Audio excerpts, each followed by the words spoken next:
Welcome back to my YouTube channel. Jangan lupa like, comment, dan subscribe, dan share juga ya ke teman-teman kalian. Makasih.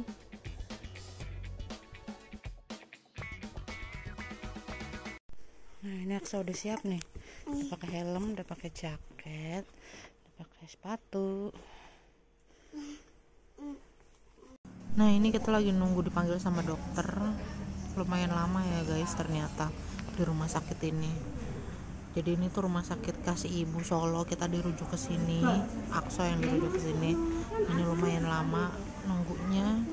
Beda banget sama rumah sakit yang sebelumnya. Lumayan boring kita. Nah, ini Aksa lagi nunggu di dalam. Di dalam ada alat kayak gini. Nggak tahu ini alat untuk apa. Alat untuk terapi atau pokoknya dia kayak sepeda gitu, mengayuh. Nah, ini Aksa lagi nunggu untuk fisioterapi. Ada ruang-ruang karena kelamaan jadi Aksa bobo.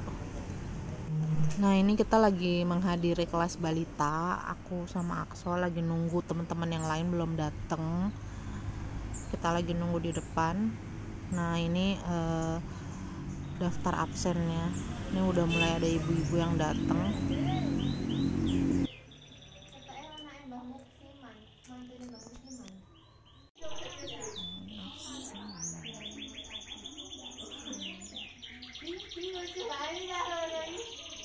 Di Indonesia, di mana kasusnya itu meningkat, penyakit campak, COVID munggah, vaksinnya anak-anak rodo seret, gitu kan, banyak yang kosong kan waktu itu, golek angel, gitu ya, rodo ini rae, dada inden, gitu. Nah, akhirnya terjadilah kenaikan pada penyakit campak. Maka pada saat itu diberikan istilahnya tambahan imunisasi campak. Tidak hanya campak, ternyata DPT-nya, polionya, IPV-nya, ternyata yo kosong blong lah, dadak pas kemarin harus dikejar. Nah, itu karena yaitu alasannya jane yo, salah satunya karena vaksinnya memang tidak ada. Salah duanya ibu orang imunisasinya. Nggih napa nggih? Laras nama beden. Istilahnya memberikan apa? Antigen. Assalamualaikum, welcome back to my YouTube channel. Halo teman-teman, di video kali ini aku lagi di taman. Jadi bikin vlognya di taman. Aku ini pagi-pagi, sekarang jam 7:30 pagi di sini. Aku ke taman sama ibu sama Aksa. Nih ada Aksa. Aksa habis sarapan, udah habis. Ibu lagi lihat-lihat kembang. Nih, kelihatan enggak nih? Jauh tuh, pokoknya dia lagi lihat-lihat kembang. Terus aku mau cerita sedikit banyak lah tentang waktu itu ada perkumpulan balita di kampung aku. Nah, di perkumpulan itu isinya itu tentang edukasi, kayak penyuluhan gitu. Nah, buat kalian yang buat kalian yang jarang ikut kayak perkumpulan kayak gitu, aku saranin sih kalian ikut ya. Nih bingung posisinya yang enak gimana. Nah, jadi kalau misalnya kalian ikut penyuluhan itu, kayak di tempat aku itu dia bidannya ada 2. Beliau itu bidan desa gitu ya guys.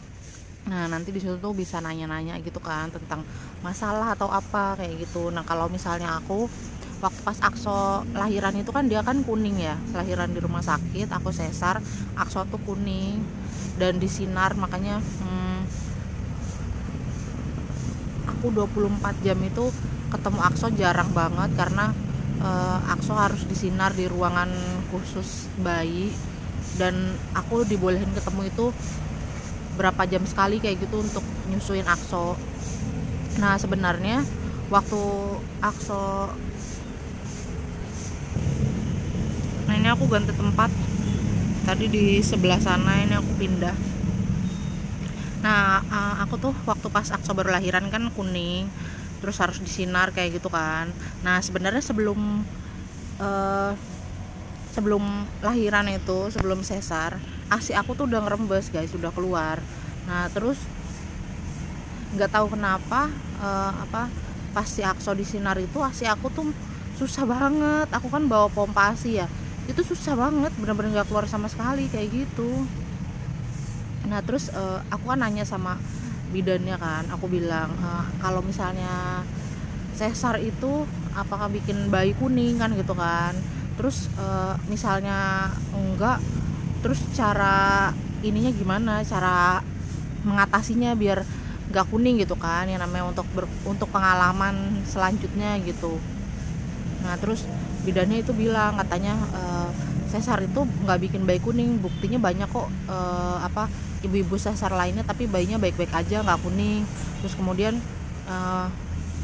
dia bilang kalau kuning itu bisa diatasi dengan cara disusuin ASI per 3 jam sekali. Nah di situ baru aku tuh mikir gitu, karena aku anak pertama ya, aku nggak tahu gitu kan. Jadi waktu pas aku sesar itu kan emang sesarnya sesar yang biasa, dan sakitnya tuh sakit luar biasa banget, kayak berasa perut tuh kayak dibelah gitu.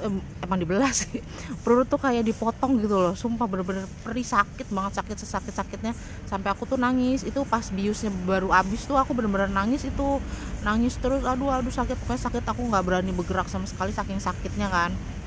Nah terus bidan itu bilang, katanya rasa sakit pasca sesar itu juga bikin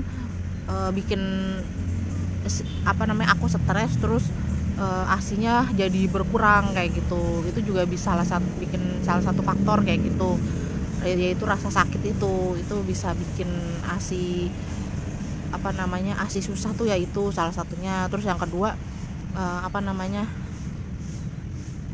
pikiran, karena Akso kan di sinar ya, harus ada di ruangan khusus kayak gitu, dan aku nggak ketemu gitu sama Akso, itu juga bikin ASI aku susah kayak gitu. Jadi waktu pas di rumah sakit itu, selama Akso di sinar, aku tuh disuruh harus setor ASI.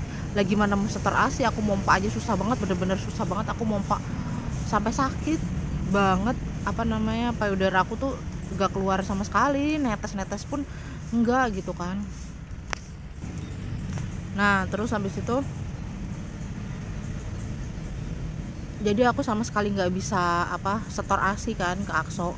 Kayaknya sih Akso di dalam dikasih formula sama susternya, aku juga nggak tahu sih, kayaknya sih dikasih formula sama susternya. Nah terus di situ tuh aku sedih banget ya, dia di sinar nggak bisa ketemu kayak gitu. Jadi bener-bener kayak hati aku tuh kayak nangis lah ibaratnya ya, bukannya hatinya aja nangis, akunya pun beneran nangis, sama matanya juga nangis gitu kan. Di situ ada suami aku, terus ada ibu aku gitu kan, dan kita tuh nggak bisa ketemu Akso gitu. Nah terus aku nyusuin Akso tuh sejam, boleh masuk tuh sejam nyusuin Akso. Itu tuh bener-bener dia nyusu, bener-bener keluar, ASInya keluar. Di saat Akso nyusu sendiri tuh ASInya keluar, tapi giliran aku pompa tuh bener-bener nggak bisa. Aku juga nggak tahu kenapa. Pokoknya itu sih kalau bidannya kemarin bilang, jadi pas habis lahiran itu langsung disusuin bayinya per 3 jam sekali. Nah pas di situ pas Akso baru lahir itu aku masih ngerasain sakit kan, jadi nyusuinnya tuh jarang, apalagi pas malam gitu kan. Aku juga nggak tahu kalau ternyata harus sering-sering, harus 3 jam sekali. Aku nggak tahu waktu itu, bener-bener ilmu aku kurang lah ibaratnya waktu itu. Jadi mungkin di situ yang bikin terus bilirubin kuning itu kan, bilirubinnya tinggi itu. Jadi selama aku pasca pemulihan, aku jarang nyusuin, padahal susu aku sampai keluar sampai basah-basah di baju. Harusnya langsung dikasihin ke Akso kayak gitu, seharusnya sering-sering gitu. Tapi aku di situ enggak. Jadi ya buat pembelajaran aku lah ke depannya.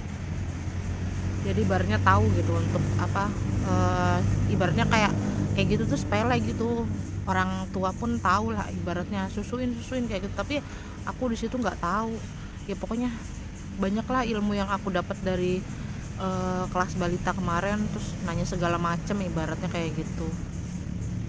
Aku pikir yang tadinya aku pikir obat pemulihan sesar kan dikasih obat ya, aku pikir itu bikin ngurangin ASI, tapi ya ternyata enggak. Ya caranya ya itu dia harus benar-benar dikasihin ke akso, jadi per 3 jam sekali harus harus nyusuin akso kayak gitu.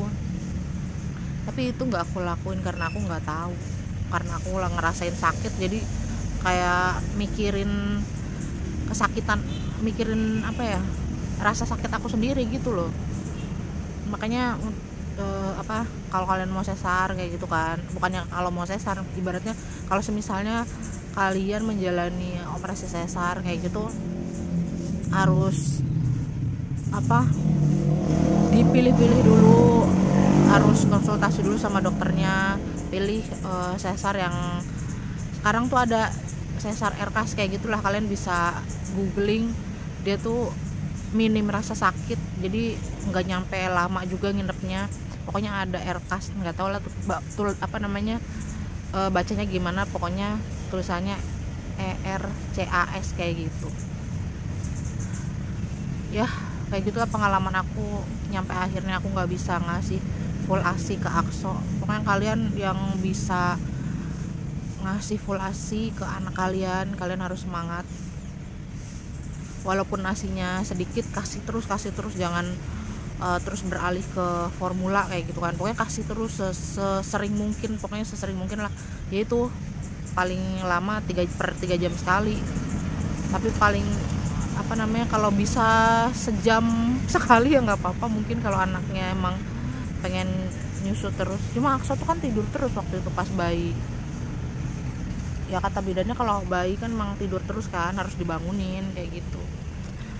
Nah soal perasian menurut aku segitu aja sih yang aku tahu, itu menurut pengalaman aku ya. Bagi kalian yang punya ilmu yang apa sih, pengetahuan yang lebih, kalian bisa komen di kolom komentar, misalnya kalian mau nambahin atau gimana, kalian tulis di kolom komentar ya guys. Mudah-mudahan bermanfaat buat kalian semua. Oke, terima kasih. Wassalamualaikum.